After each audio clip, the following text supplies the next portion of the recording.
Tras haberme dado un descanso luego de haber cubierto todo un listado de elementos de Metroid Prime, he vuelto a las andadas con esta serie de curiosidades acerca de los juegos de Metroid. Como advertí una vez, iré por orden cronológico, así que toca el turno del juego que ocurre entre los sucesos de Metroid Prime y Metroid Prime 2, Metroid Prime Hunters. Lanzado para la consola portátil Nintendo DS, Metroid Prime Hunters es recordado como un juego que pudo habernos dado una campaña mejor, aunque lo compensó con un modo multijugador muy divertido que, además, podía jugarse en línea con otros jugadores alrededor del globo. ¿Qué cosas curiosas y qué secretos oculta este juego? Eso es lo que verás a continuación. Pero primero, te pido por favor que le des pulgar arriba a este video para que esté mejor posicionado en YouTube. Suscríbete a mi canal si te gusta mi contenido.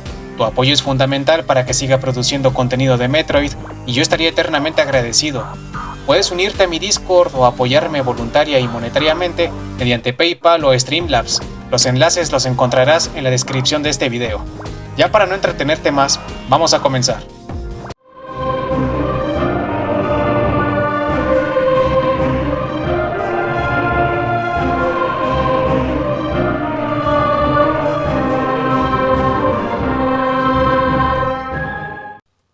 (1) Desarrolladora.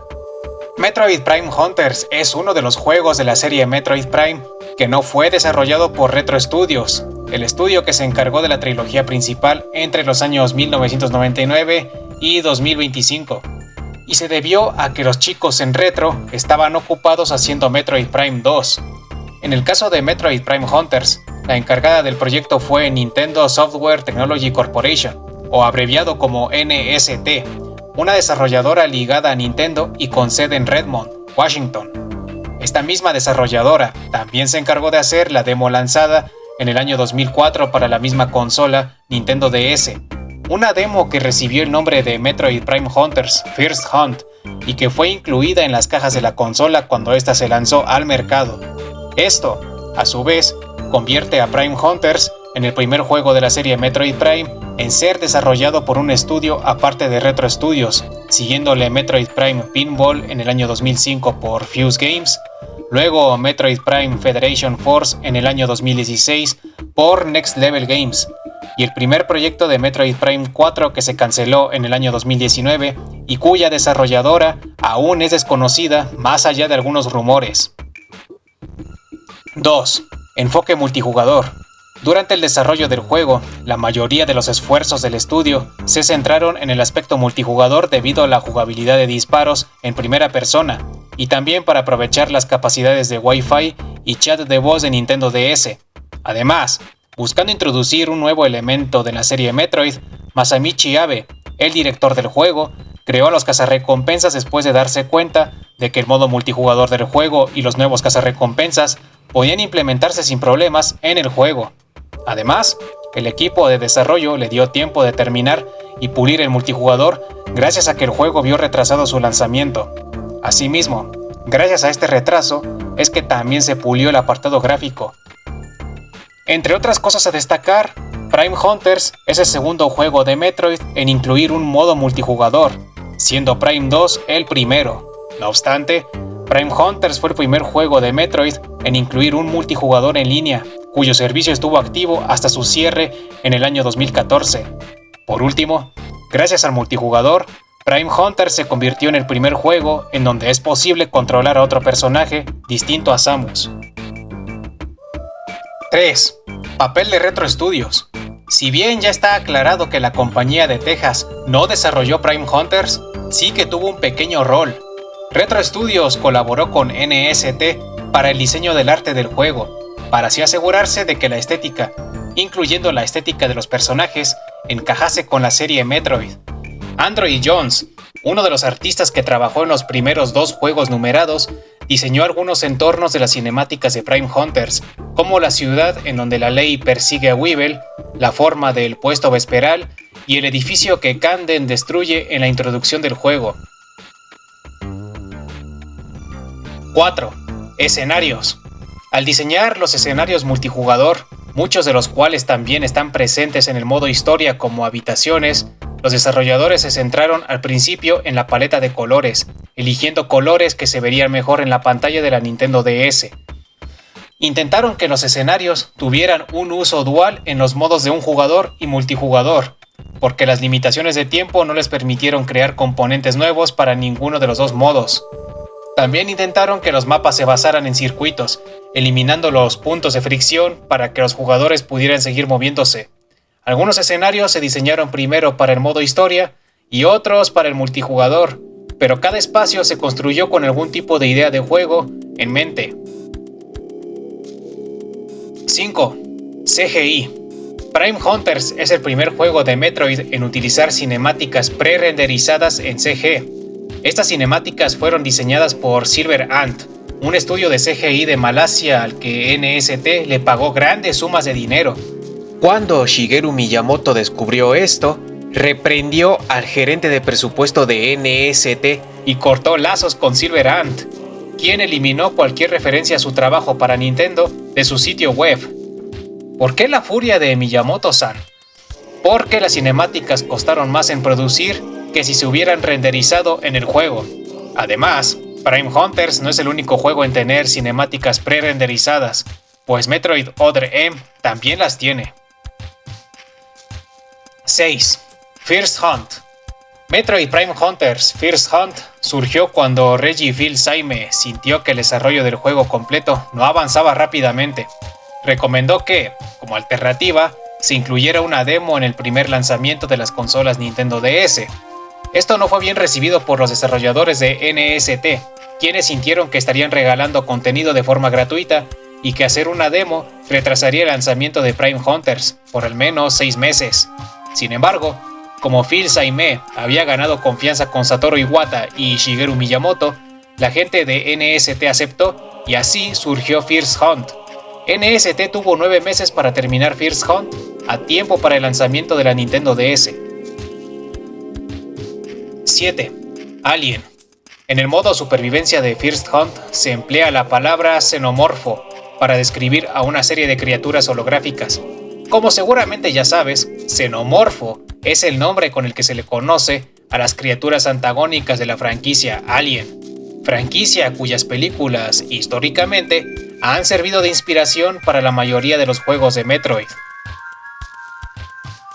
8. Rayo de poder. Si bien en todos los juegos el rayo básico es infinito, en First Hunt funciona con munición, al igual que los demás rayos en Metroid Prime Hunters. Cuando este rayo se queda sin munición, te será imposible dispararlo automáticamente y tampoco serás capaz de disparar misiles. 9. Puros rayos. En cualquier juego ordinario de Metroid, Samus recoge ítems que mejoran distintas partes de su equipo. Puede obtener nuevos trajes, visores, rayos, armamento balístico y también la morfosfera puede ser mejorada con toda clase de habilidades. Sin embargo, Metroid Prime Hunters es el único juego donde las mejoras de Samus consisten en solamente rayos, excluyendo los tanques de expansión como los de munición universal, los tanques de energía y las expansiones de misiles. Así es, en este juego no se puede mejorar ni la armadura, ni la morfosfera, ni la movilidad de Samus, ni nada. Tan solo su cañón, específicamente su armamento de rayos, recibe todos los privilegios. En este caso, los rayos que Samus obtiene son los mismos que emplea cada cazarrecompensas enemigo del juego, más un rayo especial que obtiene durante el combate final. En total, Samus puede obtener la friolera cantidad de 7 rayos distintos. 10. Nave de Samus. Metroid Prime Hunters es el primer juego en el que la nave de Samus tiene más usos que el de guardar la partida y restablecer el estatus de Samus. En este juego, la nave se utiliza para viajar de un planeta a otro, de un planeta a una estación espacial o de una estación espacial a otra. Se conoce, además, de que hubo planes para que fuera posible controlar el vuelo de la nave, pero esto no se implementó. 11. Descuidos letales. Metroid Prime Hunters es el único juego de la serie Metroid Prime, a la fecha, donde Samus puede morir de manera instantánea si cae en un precipicio. Tanto en Metroid Prime 2 como Metroid Prime 3 y Metroid Prime Federation Force en el caso de los soldados de la Federación, Si Samus cae al vacío en algún escenario, como al salirse de las plataformas flotantes del planeta Elysia, ella solo recibe un poco de daño y vuelve automáticamente a la superficie desde donde cayó. Esto no ocurre en Prime Hunters, pues tales caídas son mortales y siempre te matarán, sin importar la cantidad de tanques de energía que tengas en tu haber. Asimismo, si la morfosfera es aplastada por algunos pistones encontrados en el juego, también causará la muerte inmediata de Samus, cuando en otros juegos ella simplemente recibe algo de daño. Nuevamente, en este caso, da igual la cantidad de energía que poseas. 12. Más armas. A pesar de que las únicas mejoras en el juego son rayos, en algún momento se planeó incluir el lanzamisiles y la bomba de energía. Es cierto que Samus posee lanzamisiles desde el principio de la aventura. Sin embargo, el plan original era que esta arma fuera un objeto a encontrar en el sector alímbico, al igual que con los rayos. Y esto lo podemos ver en la data del juego. Hurgando, encontraremos un objeto similar a la morfosfera, pero que recibe el nombre de Big Weapon Missile. Con la bomba de energía, sin embargo, es un caso aún más curioso. ¿Recuerdas esos objetos que la primera forma de Gorea arroja con sus tentáculos? En el juego se identifican como Trokras y se describen como colonias de cianobacterias cristalizadas. No obstante, el modelo de este objeto en la data del juego recibe el nombre de Power Bomb Model, lo que señala que los Trokras fueron, inicialmente, el modelo para las bombas de energía, lo que a su vez indica que la bomba de energía iba a aparecer en el juego. 13. Daño a quemarropa. Prime Hunters es el único juego donde Samus recibe daño de sus propios misiles cuando los dispara a quemarropa, es decir, contra un enemigo que esté muy cerca de ella o contra una superficie que tenga justo frente a su cara. Lo mismo ocurre si emplea otras armas como el destructor, el Magmaul o el cañón Omega. 14. Final. Prime Hunters es el segundo juego en incluir un final especial que se obtiene mediante una condición ajena a la recolección de objetos o al tiempo en el que se termina el juego. En este juego, se trata de un final bueno y canónico que se obtiene al disparar en cierto orden a unos paneles de colores hallados en la arena de combate contra la primera fase de Gorea. Al disparar en el orden correcto, debes proceder a derrotar a Gorea y comenzará otro combate contra su segunda forma. Derrotando esta segunda forma, Samus escapará y tendrá un encuentro psíquico con la esencia de los alímbicos, justo cuando escapa de la mazmorra que termina explotando. Además, los demás cazarrecompensas también logran escapar. Si no disparas a los paneles y vences a Gorea, verás el final malo donde Samus muere al no escapar de la mazmorra. Por si te estás preguntando cuál fue el primer juego en incluir un final no condicionado por el porcentaje de objetos o por la cantidad de tiempo, ese es Super Metroid, cuando decides si salvar a los animales o no. 15. Temas introductorios. Los cazarrecompensas Weevil, Noxus, Trace y Silux, al igual que los molestos guardianes del juego, tienen temas de introducción que no se utilizaron en el juego. Ese es el de Weevil.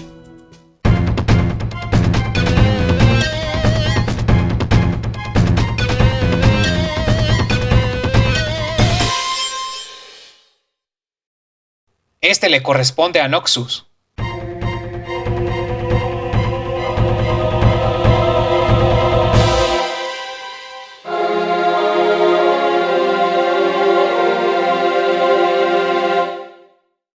Este pertenece a Trace.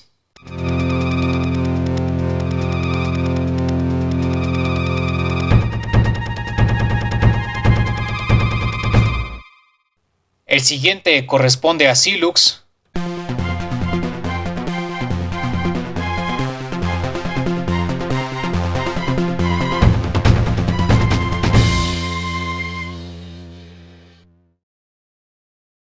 Y el tema de los guardianes es este.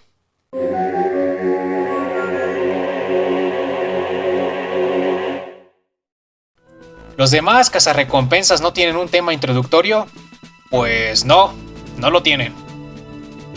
16. Música. Algunos temas del juego están inspirados en otros temas escuchados en el primer Metroid Prime. El tema de Alinos, por ejemplo, contiene ritmos similares a los de las ruinas Chozo de Talon 4. El tema de Arcterra claramente se basa en el tema de Pendrana. Por último, el tema de batalla contra la segunda forma de Gorea tiene su inspiración en el tema de la forma del núcleo del Metroid Prime. Estos son unos ejemplos. Cabe mencionar que Kenji Yamamoto no participó en la banda sonora de Prime Hunters, sino que la dirección musical corrió a cargo de Lawrence Schwedler.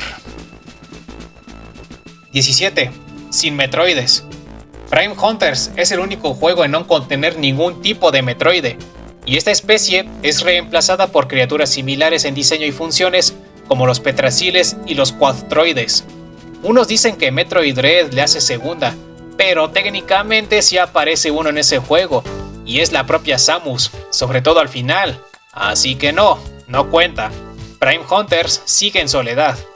Ah sí, nada más como apunte, el Petracil tiene un nombre distinto al comprobarlo en la data del juego, llamándose Chomtroid. Claro, hay que decir que en la demo de First Hunt hay criaturas holográficas que se asemejan a Metroides. 19. Registros. Prime Hunters es el primer juego en guardar ciertos registros. En este caso, se registra el tiempo que le tomó al jugador acabar el juego y los tiempos que tardó en vencer a ambas fases de Gorea. También se registra el número de veces que el jugador ha vencido a los cazarrecompensas y a los guardianes. Un elemento similar vuelve a aparecer en Metroid Prime 3, y es algo que se puede visualizar dentro de la nave de Samus en este juego. 20. Cinemáticas. Prime Hunters fue el primer juego que permitió a los jugadores reproducir cualquier cinemática pre-renderizada del juego, esto sin necesidad de tener que rejugarlo. Hay un juego que le hace segunda, y ese es Metroid Other M con su modo sala de cine.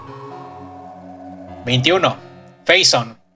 Prime Hunters, a la fecha, es el único juego de la serie Metroid Prime donde no aparece ni se hace mención alguna del Phazon, el elemento radiactivo que es clave en las tramas de la trilogía numerada. Es verdad que el Phazon tampoco aparece en Metroid Prime Federation Force, no obstante, al menos sí es mencionado en el prólogo antes de la pantalla del título. 22. Sistema de indicios. Prime Hunters fue el primer juego en no contener un sistema de indicios, es decir, una ayuda del juego que le brinda a los jugadores una pista de a dónde ir cuando estos tardan demasiado en obtener una mejora nueva. 23. Osama Bin Laden. Una copia pirata de Prime Hunters se halló en la computadora personal de Osama Bin Laden cuando dieron con él en su escondite de Pakistán. Esto sugiere que el difunto agente del terror jugaba Prime Hunters, o que alguien muy cercano a él y con acceso a la computadora lo jugaba. 24. Guardianes. Los guardianes, en un principio, debían tener diferentes colores dependiendo del arma a su disposición, aunque solo se hallaron 3 colores que corresponden al Voltric, al Magmaul y al Judicator. Los del Voltric eran amarillos, los del Magmaul anaranjados y los del Judicator azules. Al final, todos los guardianes comparten un único patrón de colores, sin importar el arma que posean. Otra cosa a destacar de ellos es que en el primer encuentro con los guardianes, en los archivos empíreos, se ve una cinemática desde el punto de vista de un guardián, acechando en el techo para luego confrontar directamente a Samus. La cosa es que, si bien el juego sugiere que los guardianes pueden andar en los techos y probablemente sobre cualquier superficie sólida, esto realmente no ocurre cuando los enfrentas, en ninguno de los encuentros. Al tenerlos frente a frente, los guardianes siempre se mantendrán en el suelo y corriendo de un lado a otro. 25. Micelios. Los micelios volcánico y ártico están programados para girar hacia el jugador como parte de su IA. Sin embargo, debido a un error, no manejan correctamente las situaciones en las que el jugador está por encima o por debajo de la criatura.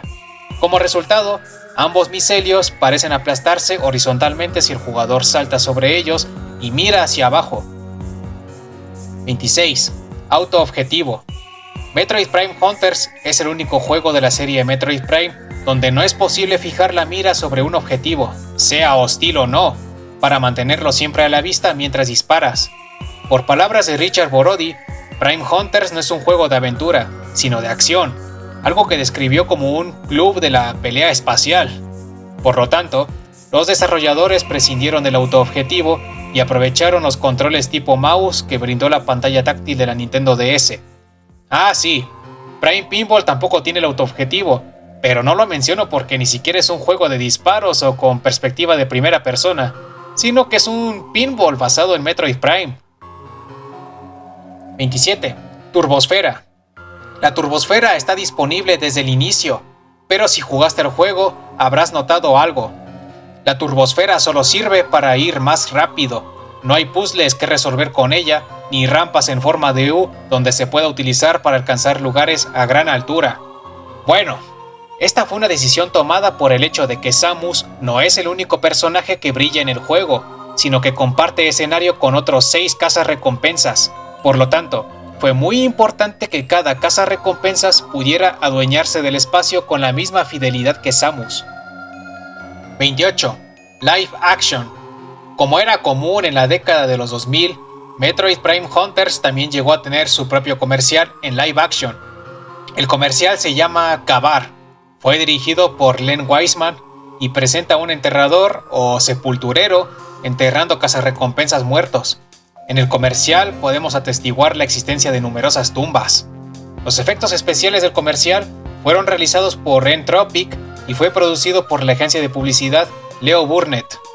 El comercial dura 32 segundos y tenía la intención, en resumidas cuentas, de dar a los jugadores una idea de cuán alto sería el recuento de cadáveres en Prime Hunters.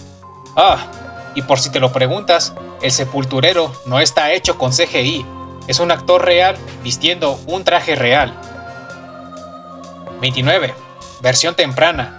En la E3 de 2004 se mostró un video con una versión muy temprana del juego.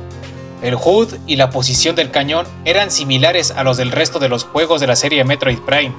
También se podía ver una opción para seleccionar rayos a la derecha. El juego se mostraba en la pantalla inferior y el mapa en la superior, y se podía fijar la mira en otros jugadores, algo que, como ya mencioné antes, no terminó por incluirse.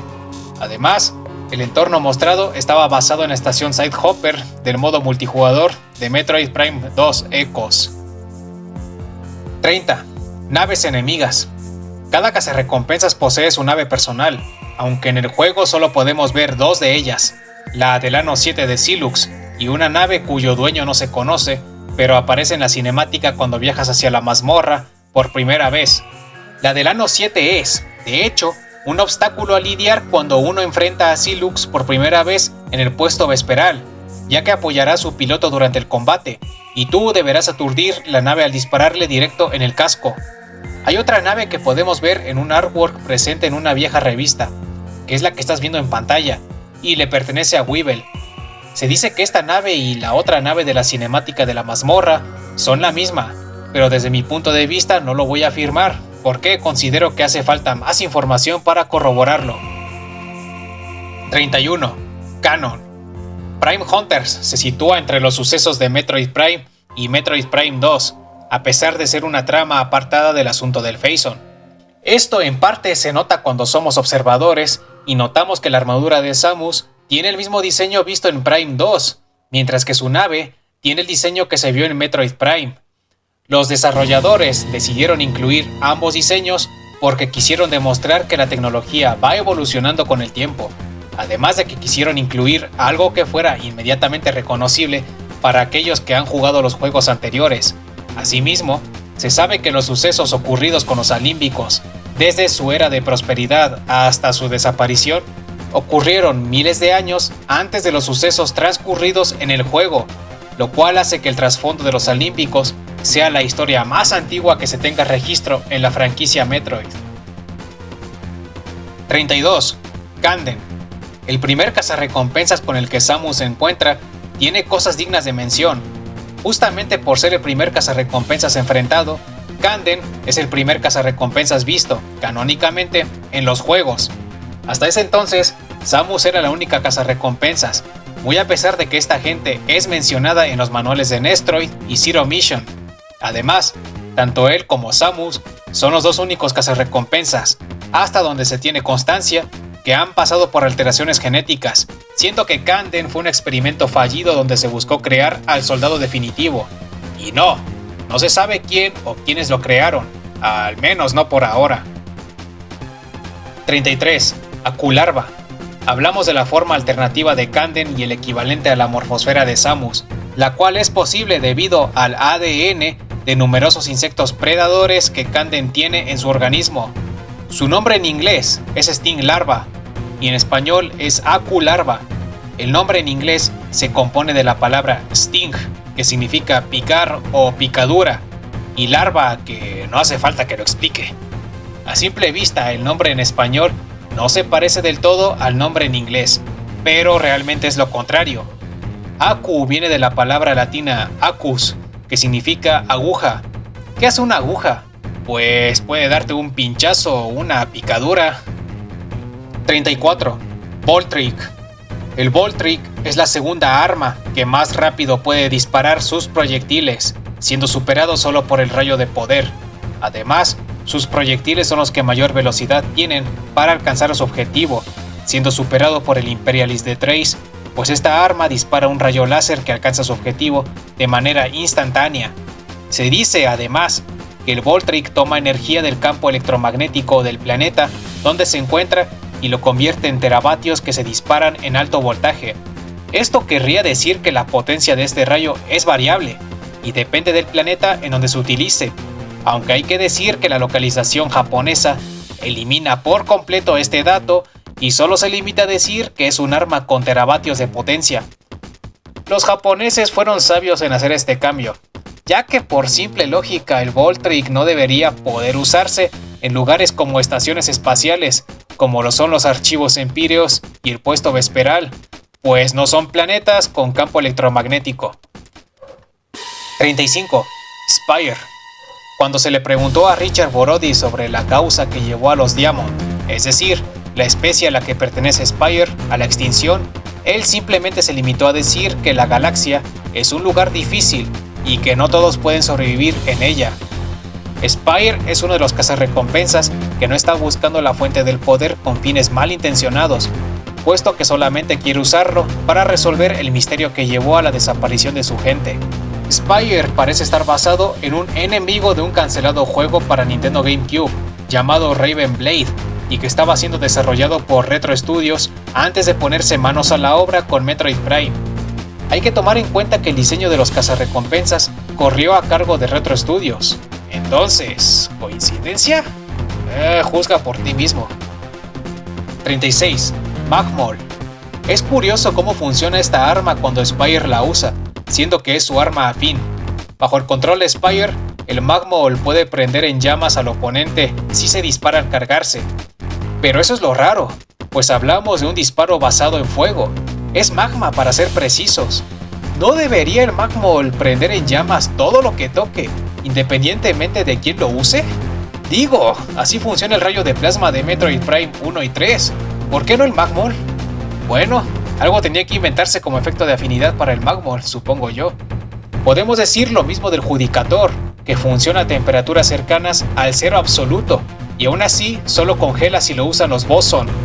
Como un detalle adicional, el nombre de esta arma se compone de la palabra magma y mole, que en español significa masa, un arma contundente que existe desde la antigüedad. El nombre indica que el Magmol debería ser esa esfera en la mano izquierda, por su aspecto de una masa, pero tanto en el modo campaña como en el multijugador, podemos ver a Spire disparar el arma desde su brazo derecho. 37. Avalancha. Es la forma alternativa de Spire, y tiene características que la hacen única. Para empezar, es la única de las formas alternativas capaz de trepar muros, aunque no lo hace con todos, y muchas veces lo hace de una manera torpe, tanto que en ocasiones puede caerse. Para más Inri, es incapaz de atacar y de trepar muros al mismo tiempo, ya que las cuchillas que emplea para atacar también las necesita para adherirse sobre las superficies. Por último, su nombre en inglés, Dialanche, se compone de las palabras Diamond, que significa diamante en español, y Avalanche, que significa avalancha. Su nombre en español es avalancha, y es una palabra que existe y se define como una gran masa de nieve o de rocas que se desprende violentamente de los montes. Como podemos ver, el nombre le queda como anillo al dedo. 38. Weevil.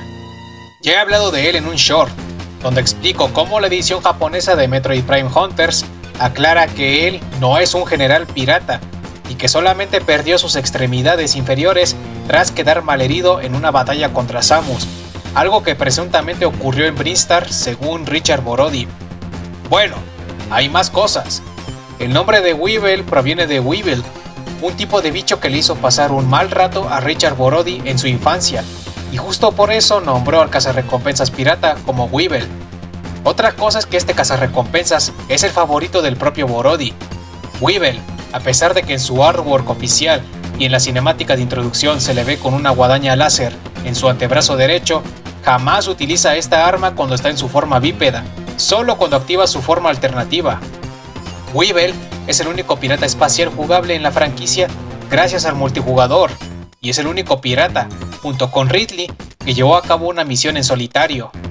Por último, es el único de los cazarrecompensas cuya arma no es un cañón de brazo, sino una pistola. 39. Destructor. El arma por excelencia de Weevil montada en su pistola. Cuando leemos su descripción en el manual japonés de Metroid Prime Hunters, se nos explica que el Destructor es un arma de tipo ametralladora, capaz de disparar en rápida sucesión. Esto aparenta ser una contradicción, puesto que el Destructor dispara más lento que el rayo de poder o el Voltric, y, para el colmo, su cadencia de tiro se reduce cuando Weevil lo utiliza, pues el Destructor tiene como efecto afín el reducir la cadencia de disparo a cambio de aumentar la potencia y el alcance radial. Ahora bien, hay que decir algo, el manual japonés en realidad no miente. Es cierto que ningún cazarrecompensas puede disparar el Destructor como ametralladora, pero otros enemigos comunes del juego sí pueden. La torreta olímpica B1.4, por ejemplo, dispara el Destructor en ráfagas de 3 tiros. Corea, en su primera forma, sí que es capaz de disparar el Destructor de forma automática.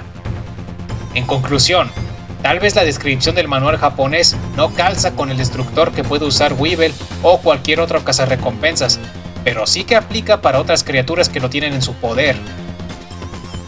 40. Semitorreta. La semitorreta, la forma alternativa de Weevil, tiene cosas que decir. Es la única de las formas alternativas que posee dos métodos de ataque: disparar el Destructor desde un cañón que sobresale de la mitad inferior del cuerpo y cargar con cuchilladas de la guadaña del antebrazo cuando se está en control de la mitad superior del cuerpo. Extrañamente, la mitad inferior, las piernas, no reciben daño de la lava cuando la semitorreta está activada. Sin embargo, Weevil sí que sufrirá daño de la lava cuando camina sobre ella en su forma bípeda. Otra rareza es que el Destructor de las piernas no tiene el efecto afín, es decir, las piernas disparan el rayo sin el efecto de la onda expansiva extendida. Pero sin duda, lo que es completamente inaudito es el hecho de que Weevil puede recuperar sus piernas incluso si las destruyes cuando te enfrentas a ellas, tal cual lo hace como por arte de magia. Ya para finalizar, la semitorreta es la forma alternativa que menor velocidad de desplazamiento tiene, siendo más lento incluso que la avalancha de Spire. 41. Silux. ¿Qué podemos decir acerca del misterioso y futuro gran villano de Metroid Prime 4 Beyond? Silux, aparte de Samus, es el cazarrecompensas que más apariciones ha tenido a lo largo de la historia de los juegos, debutando en Prime Hunters, luego teniendo una aparición especial en el final secreto de Metroid Prime 3, otra aparición especial en el final secreto de Metroid Prime Federation Force, y será el antagonista principal en Metroid Prime 4 Beyond, como ya expuse. En total, Silux ya tiene, a la fecha, 4 apariciones en diferentes juegos. La historia de Silux ya se encuentra hecha y Richard Borodi la conoce, al igual que su verdadera identidad, aunque no dio ni un solo detalle cuando fue entrevistado por Shane Sparkers, lo cual es de agradecer porque no queremos spoilers tan pronto. Asimismo, tal como Weevil es el cazarrecompensas favorito de Borodi, Silux es el cazarrecompensas favorito de Kensuke Tanabe, el productor de la serie Metroid Prime. 42. Neutrine Arm. El Neutrine Arm es el único de los rayos que no es usado por ningún sistema de defensa en todo el sector olímpico, excepto por una serie de barreras energizadas por un ojo que te ataca si le disparas con cualquier arma que no sea el Neutrine Arm, y a excepción también de Gorea.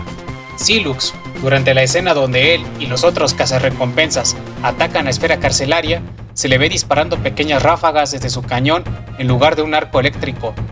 El Neutrinar pierde su efecto a fin de restaurar la energía de Silux cuando este personaje entra en modo Prime Hunter en el multijugador, debido a que los jugadores no pueden curarse cuando están en este modo.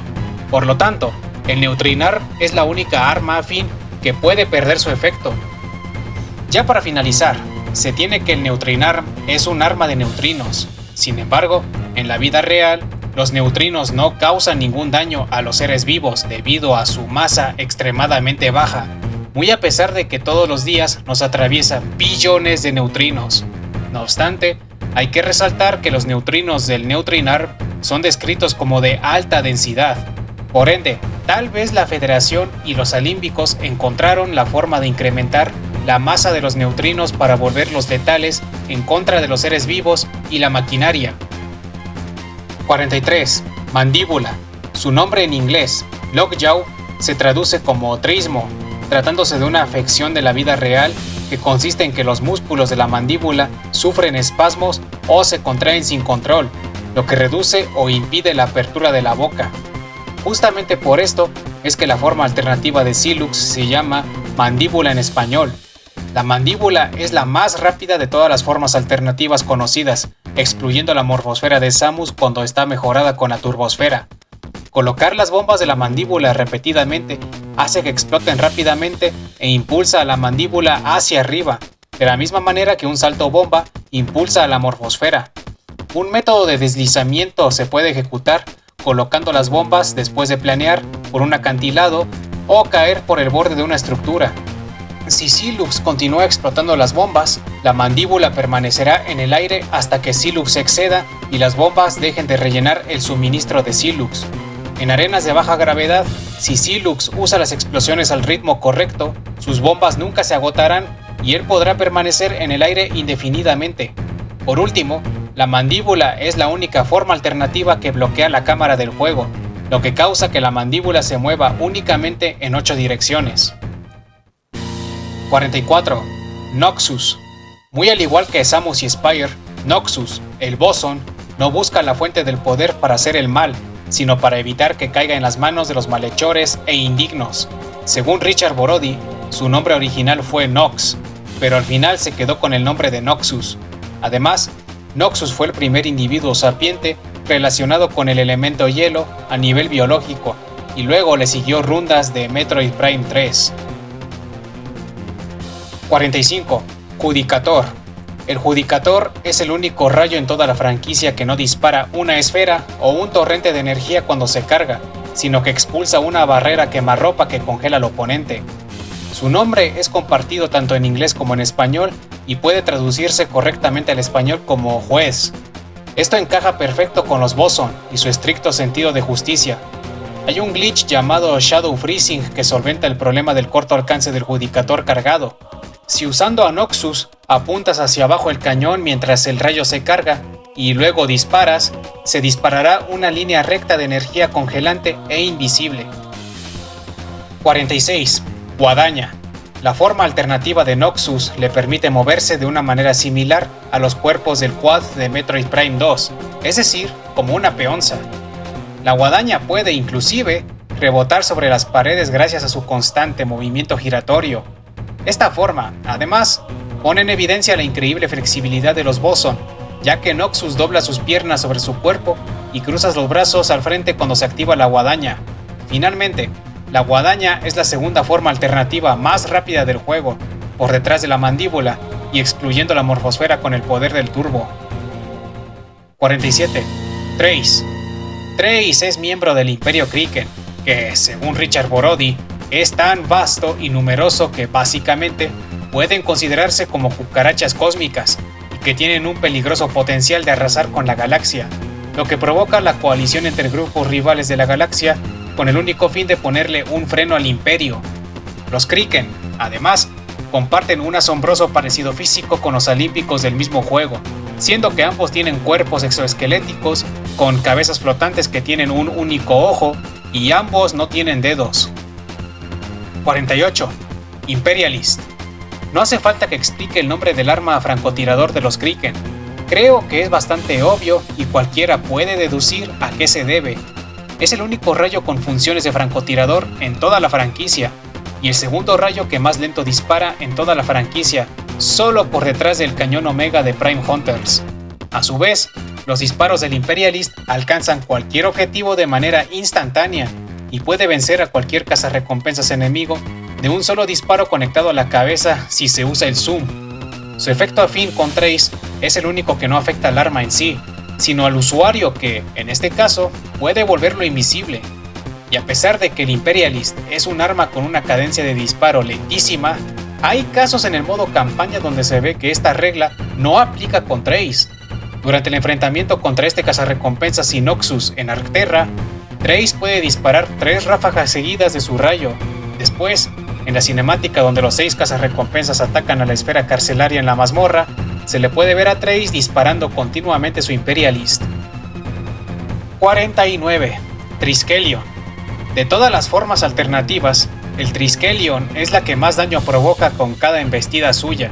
Su nombre se compone del prefijo tri, es decir, 3, y skeleton o esqueleto.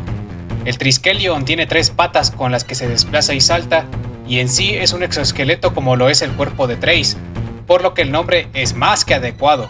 Además, por alguna razón, el Triskelion puede volverse invisible sin importar si Trace tiene el Imperialist en su arsenal, pero esto no ocurre cuando está en su forma bípeda, ya que sí o sí requiere del Imperialist. Es extraño cuanto menos. 50. Gorea. Si bien es algo que puede intuirse perfectamente, nunca se especifica al jugador que Gorea fue el responsable de enviar el mensaje telepático que hablaba de la fuente del poder, aunque sí lo confirmó tanto Richard Borodi como un escaneo no usado que se trata de una transmisión proveniente de la nave de Samus. Pasa que este mensaje fue un cebo para traer incautos que pudieran liberar a la criatura cósmica de su prisión, y fue justo lo que ocurrió cuando Samus y los demás cazarrecompensas accedieron a la mazmorra. Uno de los archivos de los Olímpicos señala que la criatura vociferaba su nombre, lo que llevó a esta gente a nombrarla como Gorea. Sin embargo, durante ambas batallas finales, la criatura no emite ningún sonido o grito que se asemeje a la palabra Gorea. El lugar del impacto donde Gorea llegó por primera vez como un cometa se puede visitar en la zona del impacto de Alinos. Al escanear el área, se revela lo siguiente: daños arquitectónicos severos, se detecta materia interestelar no identificada, resultado de una colisión extraterrestre. En las crónicas olímpicas, un registro indica que Gorea se volvía más poderoso al devorar la energía de los olímpicos y dejaba a las víctimas en un estado en el que parecía que sus espíritus habían sido succionados, tratándose de una característica compartida por la especie Metroide. Gorea también es similar al Phazon y los Leviatanes por haber llegado en un cometa y ser descrito como un cáncer. Precisamente los Leviatanes de Phase actúan como meteoritos y el Phazon que extienden es cancerígeno. Eso sí, más allá de esos parentescos, no existe una relación entre Gorea y el Phazon. La batalla contra Gorea es similar en muchos sentidos a la batalla contra el Metroid Prime de Talon 4, ya que en ambos casos hay que usar un rayo en específico dependiendo de la coloración que ambos jefes adoptan. Y ambos jefes tienen una segunda forma que se vuelve inmune contra cualquier tipo de arma en el arsenal de Samus, lo que la obliga a encontrar un medio adicional para triunfar. Para rematar, la música escuchada al enfrentar a la segunda forma de Gorea, es decir, Gorea 2, es un remix del tema escuchado al enfrentar al núcleo del Metroid Prime. Gorea también es uno de los pocos antagonistas que adoptan la forma de otros seres vivos, siendo el tercero en aparecer en la franquicia y el segundo en aparecer cronológicamente. Los demás son Samus Oscura, la cazarrecompensas Gandraida y la Sa-X. Eso sí, de entre todos ellos, Gorea es el único que no imita la apariencia de Samus, sino la de los Olímpicos. En la data del juego existe un modelo sin usar de una parte del brazo de Gorea, llamado Gorea Gun, o arma de Gorea al español. También se incluye un archivo de animación para la apertura y el cierre de la parte del brazo. Y para finalizar, la segunda forma de Gorea, Gorea 2, es llamada Alma de Gorea en japonés. 51. Cañón Omega. Es una de las armas más poderosas vistas en la franquicia, junto a los hiperrayos de Super Metroid y Metroid Dread y el rayo de Phazon de Metroid Prime. No obstante, todo indica que el Cañón Omega supera todas las demás armas mencionadas con creces, y eso porque está declarado que el arma emite radiación gamma, un tipo de radiación sumamente dañino y que también se genera en eventos astrofísicos de gran violencia, como los brotes de rayos gamma. Una vez que se obtiene el cañón Omega durante el encuentro con el alma de Gorea, Samus no puede usar las otras armas secundarias que obtuvo durante la misión. No se sabe si esto implica que Samus perdió estas mejoras o si se apilaron con el cañón Omega, como ocurre con los hiperrayos de los juegos en 2D. Según el lore detrás de esta arma, supuestamente el cañón Omega es capaz de dañar de alguna manera e insinuándose que gravemente a su usuario. No obstante, Samus no parece sufrir efectos nocivos al disparar el arma repetidamente hacia Gorea, mucho menos por el hecho de tenerla en su arsenal. Sin embargo, Samus sí que llega a recibir daño si está lo suficientemente cerca de la explosión resultante cuando el cañón Omega choca con un objeto, pero no se sabe si las descripciones se refieran justamente a esto o a algo que Samus es capaz de soportar gracias a su armadura. El cañón Omega tiene diferentes funciones dependiendo de si se juega en modo campaña o multijugador. En el modo campaña, el arma es infinita y no tiene ningún efecto afín. En el multijugador, solo se puede disparar un único tiro y el rayo disparado viaja aún más lento, tiene un radio de explosión más grande y mata a cualquier oponente de un solo disparo. En el multijugador, el cañón Omega puede obtener un efecto afín si juegas en el modo Prime Hunter, donde el arma actúa exactamente igual que en el modo campaña. Se desconoce qué sucedió con el cañón Omega después de que Gorea fuera derrotado. Es posible que, tratándose de un arma en extremo poderosa y peligrosa, Samus lo haya dejado para ser destruido con la mazmorra cuando comenzó a autodestruirse después de la muerte de Gorea. Otra posibilidad es que Samus lo haya entregado a la esencia de los Olímpicos en la cinemática final del juego, cuando agradecen a Samus por destruir a la criatura. Alternativamente, es posible que Samus se haya quedado con él para entregarlo a la Federación Galáctica. En fin, no se sabe con certeza qué pasó con el cañón. 52. Secuencias a contrarreloj. Prime Hunters es el juego con la mayor cantidad de secuencias a contrarreloj, habiendo un total de 9. Se activa una secuencia cada vez que obtienes un octolito y, habiendo 8 de ellos, podemos sumar 8 secuencias a contrarreloj. La novena secuencia toma lugar en el puesto vesperal, en la esclusa del combustible, donde Samus debe impedir la explosión del sitio debido a una sobrecarga. 53. Localización japonesa. Si has visto mis videos, entonces no te va a sorprender que Prime Hunters presente diferencias cuando hablamos de su localización japonesa. Tenemos de ejemplo algunas criaturas, como el gorro vipéreo. Según las localizaciones occidentales, los gorros de este juego pertenecen a la misma especie de Talon 4, y si llegaron al sector olímpico fue porque sus esporas se hallaban en el espacio y fueron propagadas por acción de los vientos solares. Si vemos el escaneo japonés, notaremos que se mantiene el detalle de que las esporas sobreviven y se expanden por el universo. Sin embargo, también notaremos que se eliminó la referencia al planeta Talon 4, dando a entender que en Japón quisieron eliminar la relación entre los gorros del sector olímpico y aquellos de la antigua colonia Chozo. Algo similar ocurre con los Sumer, donde en los escaneos occidentales se hace mención de una bacteria carnívora que causó la muerte de multitud de especies en el planeta Cebes. El escaneo se mantiene casi igual en japonés, solo que aquí se borró la mención de Cebes. Otro caso ocurre con las avispas guerreras y las avispas espino del juego. Las avispas guerreras son llamadas simplemente como avispas en japonés, y en aquella edición se eliminó la mención del planeta Éter y la jalea real que se cosecha de las colmenas, tal vez porque no hacía sentido mencionar un planeta que, cronológicamente, Samus aún no había visitado. Las avispas espino de Prime Hunters son llamadas avispas guerreras en japonés, y, de nuevo, se borró la mención de Talon 4 en su escaneo. Esta serie de cambios, si bien llegan a tener sentido, aislaron más a esta aventura de Samus de los demás juegos. Otras criaturas vieron modificados sus nombres. Las torretas olímpicas, por ejemplo, en vez de llevar en sus nombres una identificación alfanumérica que indica su modelo, en japonés llevan una letra inicial que corresponde al arma que emplean. Por ejemplo, la torreta con el destructor se identifica como torreta H, siendo H la letra del medio del nombre Battle Hammer, el nombre del destructor en inglés. Luego está la torreta I, siendo la letra I perteneciente a la letra inicial del Imperialist, arma que este modelo de torreta puede disparar. Pero quizá lo más notorio, aparte del cambio de Gorea 2 a Alma de Gorea, es el cambio que sufrieron los jefes principales, es decir, los Cretáfides y los Slench. En lugar de estar diferenciados por caracteres alfanuméricos, en la edición japonesa se optó por emplear el alfabeto griego. Así pues, tenemos Slench y Cretáfides Alpha, Gamma, Zeta y Omega. ¿Algo te suena a estas clasificaciones? Así es, son las mismas clasificaciones que reciben las formas evolucionadas de los Metroides de SR-388, exactamente las mismas. No insinúo nada, ya que no veo una conexión entre los Metroides y estos mecanismos de defensa alímbicos, pero eso no quita que sea bastante curioso. Y solo como una pequeña bonificación, existe un trofeo que le pertenece a alguien que conoceremos como SF Crayer, que se otorgó por haber ganado el primer lugar de un torneo ocurrido en la Pokémex del año 2007. Le agradezco a Super Metroid por las fotos. Colorín colorado, este video ha terminado. 53 curiosidades de Metroid Prime Hunters que pude reunir. ¿Qué sigue después?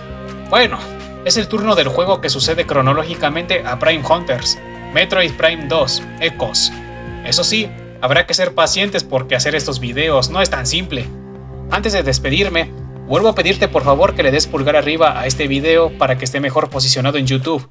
Suscríbete a mi canal si te gusta mi contenido. Tu apoyo es fundamental para que siga produciendo contenido de Metroid y yo estaría eternamente agradecido.